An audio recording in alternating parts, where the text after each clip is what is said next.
Imagine a tale woven deeply into the fabric of the Trojan War. Yet the story of Cassandra, the seer, unfolds in shadows long before the clash of armies. Born a princess of Troy, Cassandra's destiny sparkled with promise and peril.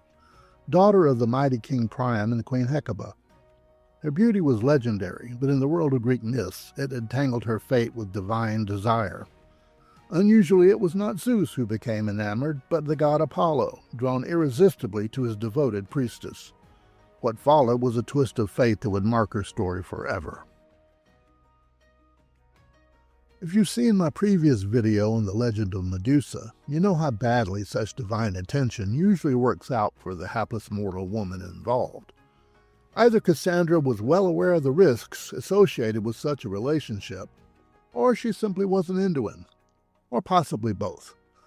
Regardless, in most versions of this legend, she neither reciprocated nor accepted Apollo's amorous advances. Apollo, to his dubious credit, at least didn't try to force himself on Cassandra. So did he then accept her decision with a little grace and move on to his next potential paramour? Leave the poor girl alone? You've got to be kidding. Apollo was a god, and gods were accustomed to getting what they wanted. He was determined to change Cassandra's mind, somehow. When mortal men try the same thing, we frankly don't have a lot of arrows in our quivers. If someone isn't interested, there's not much else that can or should be said. Oddly enough, for Apollo, the situation wasn't all that different. What could he offer her? Riches? She was the daughter of a king. Mundane gifts of gold and jewelry weren't going to impress her. So what could Apollo do? As already mentioned, Apollo was a god, and as such he did have a few more options. After some thought, Apollo had what he no doubt believed was a brilliant idea. He would bestow on her a gift no mortal would-be lover could match. He gave her the gift of prophecy. Not that, at least in some accounts, he bothered to ask her if she was interested in such a gift, he just did it. Nor did he spare his efforts. When he was done, Cassandra, whether she wanted to do so or not, was able to see the future with extreme clarity. To be fair, one version of the story says that Cassandra did ask Apollo for the gift of prophecy in exchange for her favors, but reneged once he had done as she requested, which seems a rather foolish thing to do when dealing with a god and seems unlikely. It would, however, go a long way toward explaining Apollo's reaction. Whether that was the case or not, the fact remains she still wasn't interested in Apollo as a lover. His pride thus doubly injured, Apollo got more than a little annoyed. He couldn't take away a divine gift once bestowed, but that didn't mean he couldn't alter it. So he simply cursed Cassandra to always give true prophecies, which absolutely no one would believe. Spiteful? Absolutely. But certainly not out of character for an Olympian god. His revenge set in motion, exit Apollo from Cassandra's story and enter, stage left, Eris, the goddess of discord. Eris had created a marvelous golden apple bearing the simple inscription, "To the fairest."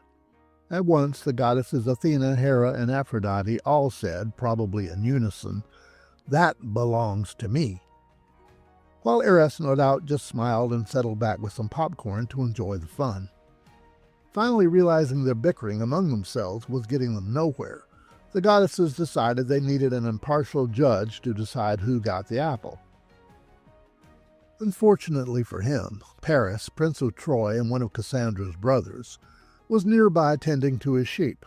Apparently princes did that sort of thing then.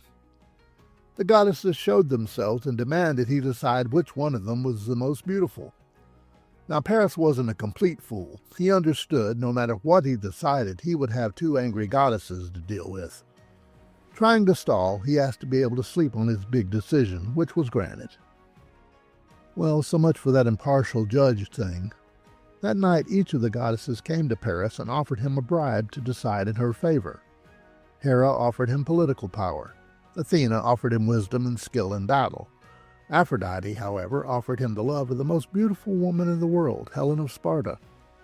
Paris, being a bit of a romantic, decided for Aphrodite. And true to her word, Aphrodite made Helen long for Paris and helped him spirit her away from Sparta and bring her to Troy. Naturally, Helen's husband, King Menelaus of Sparta, took a dim view of all this. He got the Spartans together, called in a favor from his brother, King Agamemnon of Mycenae, who got his own troops together and sailed to join Menelaus, and the Trojan War was on. Cassandra, of course, already knew what would happen if Paris chose Aphrodite, and she tried to warn him. He ignored her because, well, thanks to Apollo's curse, everyone ignored her. After that, and with the war in full swing, Cassandra's prophecies were becoming both fast and numerous. She became so frantic in her warnings, which no one believed, that her family and most everyone else thought she had lost her mind. Despite this, she kept trying to get people to listen. She warned her brother Hector against fighting Achilles, and he ignored her.